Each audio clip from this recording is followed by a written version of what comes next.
Your future enlarges through forgiveness. Unforgiveness ties you to the past and prevents you from moving forward with God's perspective. Author Paul Boos, he's passed on now. He wrote a book years ago, some of you remember it, Chicken Soup for the Soul. He said it this way: forgiveness does not change the past, but it does enlarge the future.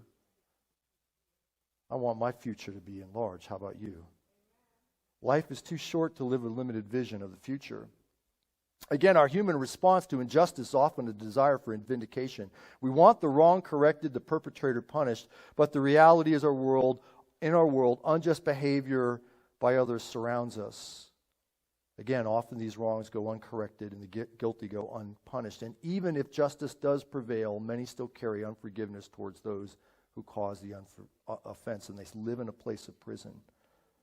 Forgiveness is God's way of providing us freedom from the unjust events that happen in life, and it releases us from bitterness and the restriction of God's grace. Now, I'm going to finish with a passage of Scripture you know well. Matthew 18:21 down through verse 35. It's the parable of the unforgiving servant. So Peter in this story comes to Jesus and he asks in verse 21, Lord, how often should I forgive someone who sins against me? 7 times? No, not 7 times, Jesus replied, but 70 times 7.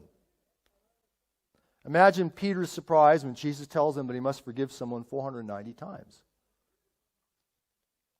Don't look at your spouse right now. Jesus may have been providing a positive counterpart to the boast of Lamech in Genesis 4:24 when he spoke of avenging himself 77-fold times. We don't know. Theologians don't really know. But what was Jesus primarily explaining to Peter and all of us?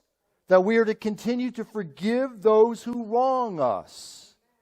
Our human reasoning, despite our reasoning about what justice is and justice isn't, it does not limit God's mercy and grace. Extending forgiveness does not mean that healthy boundaries are not established or harm by others ignored. Again, abusive patterns, as I've shared now a couple times, must be stopped and care taken to prevent further harm, especially in cases of abuse, sexual, domestic, child abuse. Absolutely. We've got to stop and whatever.